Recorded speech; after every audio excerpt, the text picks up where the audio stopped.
This is From Anxiety to Love Radio, the show about undoing anxiety through A Course in Miracles and other pathways of love. Gain insights and tools to deepen your awareness of the peace that is already in you. I'm your host, Corinne Zupko.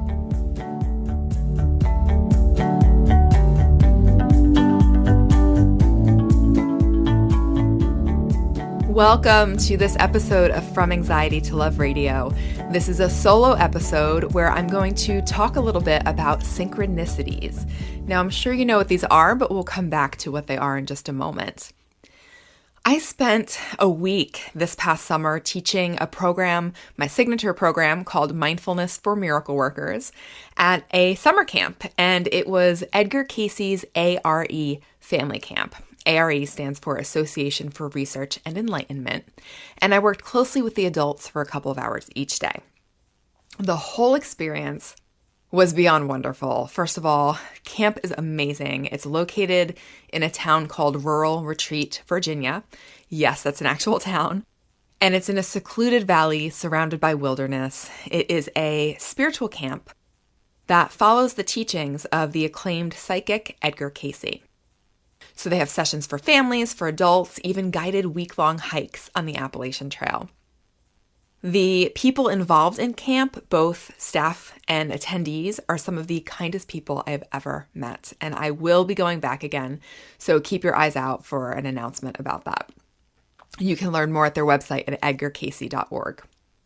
So this was a pretty transformative experience for me, and I felt moved to focus this episode on synchronicities, which I experienced a lot while I was away. You could say that synchronicities are those quote-unquote chance encounters that you know in your gut could not have happened by chance. A Course in Miracles teaches nothing happens here in this world by chance. There are no accidents, and I want to just share a Course quote with you that I love. The Course says, "The simplest level of teaching appears to be quite superficial.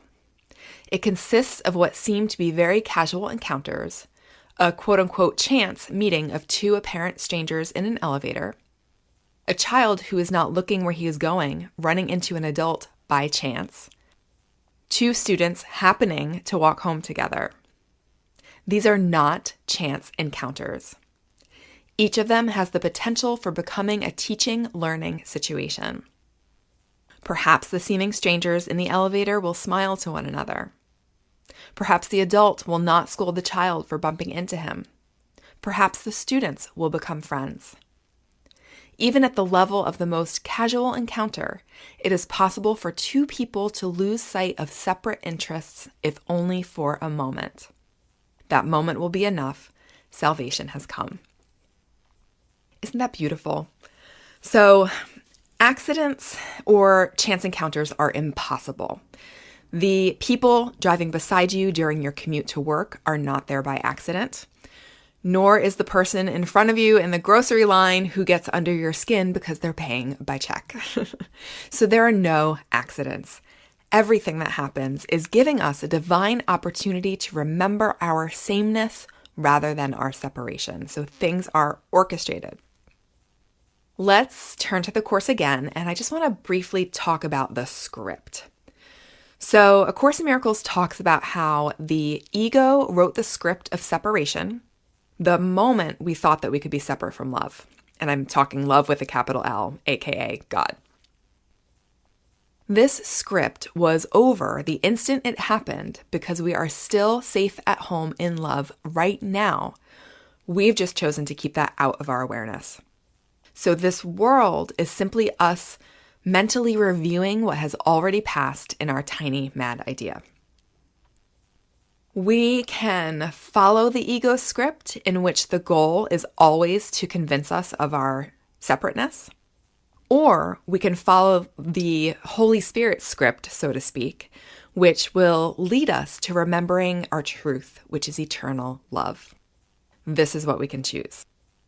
So by following the Holy Spirit's lead, which simply requires willingness to turn to Spirit, we repurpose our journey from the ego's purpose of separation to the Holy Spirit's purpose of awakening.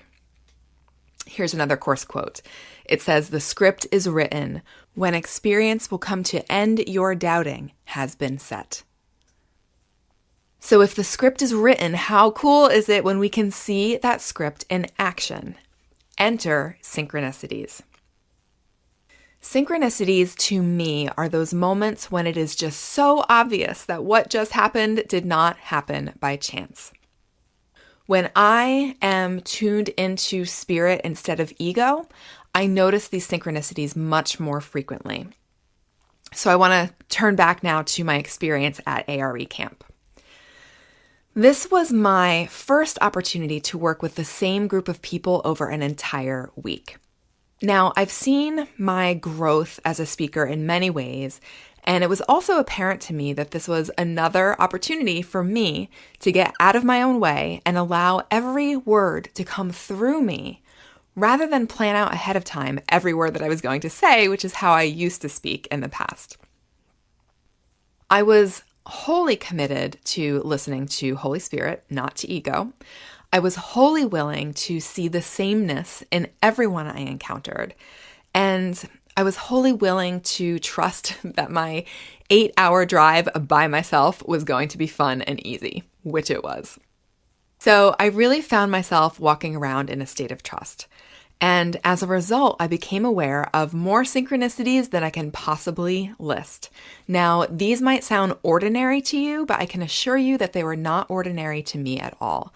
They came with a charge of, you are taken care of. So I just want to share some of these synchronicities. The first one, number 1, by chance, the camp counselor, the lead camp counselor, felt inspired out of the blue to tell me that this group of adults was spiritually advanced. So as a result, I changed my entire program to dive deep into the metaphysics of A Course in Miracles and mindfulness also, and I got fabulous feedback.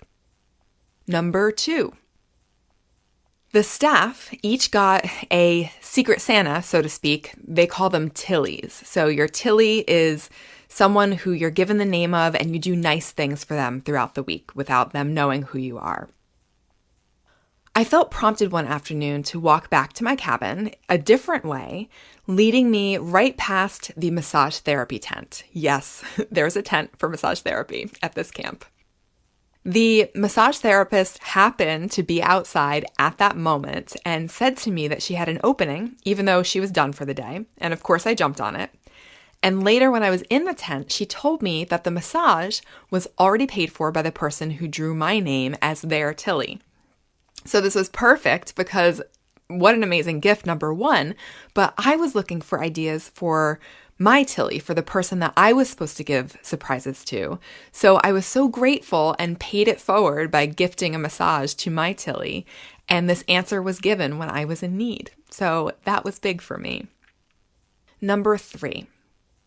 One of my activities in my program involved people saying affirming and positive and loving things about their partner. They would say things to each other like, "You are light, you are whole, you are love." These are just a few positive things that were shared between partners.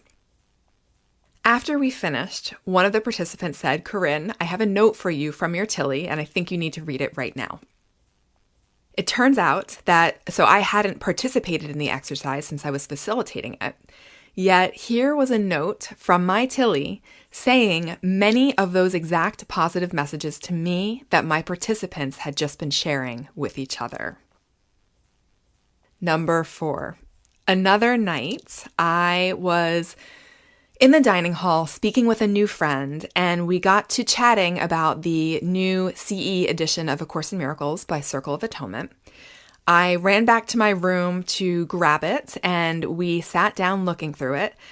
I felt prompted to show her a very specific page in the course, and what did I do? But of course, I opened the book exactly to that page, and if you've seen the CE, it's really big. Number 5. As our conversation went on in the dining hall, a gathering began around us, and it turned out it was an open mic night for adults. I hadn't known about this gathering, but I found myself there with my ACIM book, and I honestly probably would have left because I had planning to do for my course the next morning. But it just sort of happened. It gathered around us and people started sharing short readings and songs. And of course, I got the message from the universe that I was supposed to be there because I was there with my course book and that I was supposed to share a reading. So that felt right. And sure enough, that's exactly what I did. So my list of synchronicities can go on. I'll leave it there. From the outside, these just might look like events during my day.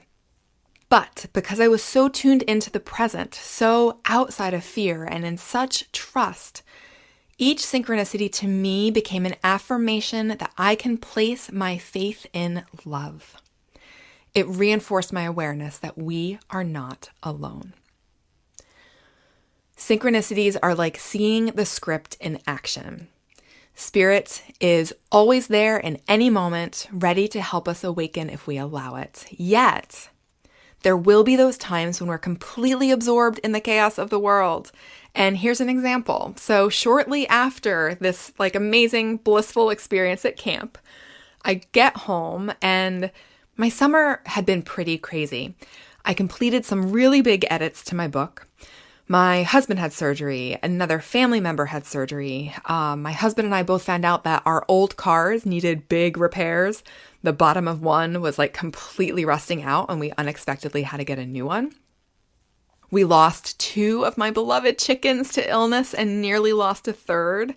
And one day after returning from camp, I was in the vet's office for nearly the entire day and I was just completely overwhelmed. So I know you get this because I'm sure you've had days and times like this too. I was not seeing the synchronicities anymore, but they're still there trying to get my attention. Listen to these 3 different examples. Now, this happens within this time that I'm so stressed out. Number 1, in the time I was feeling overwhelmed, someone responded to one of my Instagram posts about how timing was divine. They needed to see what I posted the moment the Instagram algorithm showed it in their feed.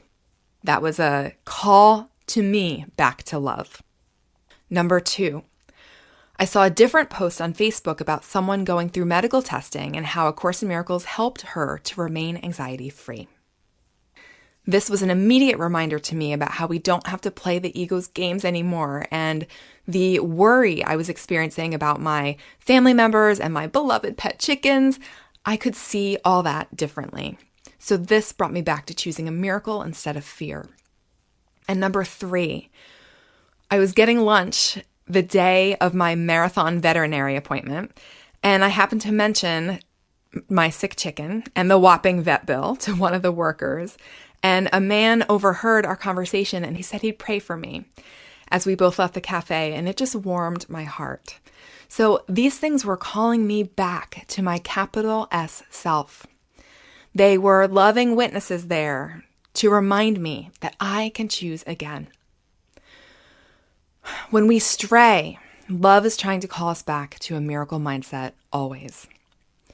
But know that the world is always going to be the world in every second under the ego.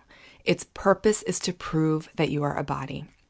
However, under the Holy Spirit's purpose, the world becomes an opportunity to wake up. And I can't help but think of the Course quote, "If you knew who walks beside you on the way that you have chosen, fear would be impossible." So of course, I have some takeaways for you. Number 1, know that things are always working in your favor despite appearances. When circumstances get intense, remember it's simply your belief in separation, the ego, trying to convince you that you're separate.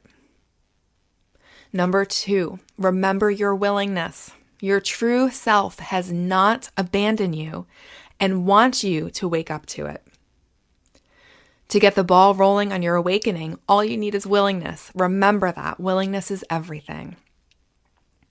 Number 3, start paying attention. When you're tuned into your phone or lost in thought or just totally not present, you might not notice or appreciate the synchronicities when they happen because they do happen to you all the time. So make it an ongoing practice to be here now in this present moment. And number 4, slow down. How can you simplify your life? What can you let go of? Where might you need to say no? By slowing down, you're setting yourself up for noticing synchronicities. I love hearing about your synchronicities. I've seen so many posted on social media lately. So please come share in our Facebook group at FromAnxietyToLove.com/group. Post a comment on the show notes page of this podcast or tag me on social media, because as you experience these synchronicities, it helps all of us remember to choose again. Grab my crash course on undoing anxiety with A Course in Miracles at FromAnxietyToLove.com/crash course. Thank you, and I love you.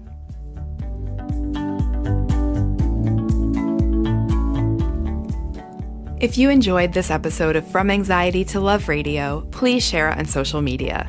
Head over to our home base at FromAnxietyToLove.com for show notes and more resources.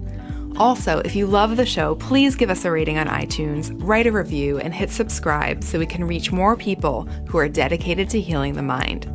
Thank you for listening, and we'll see you on the next episode.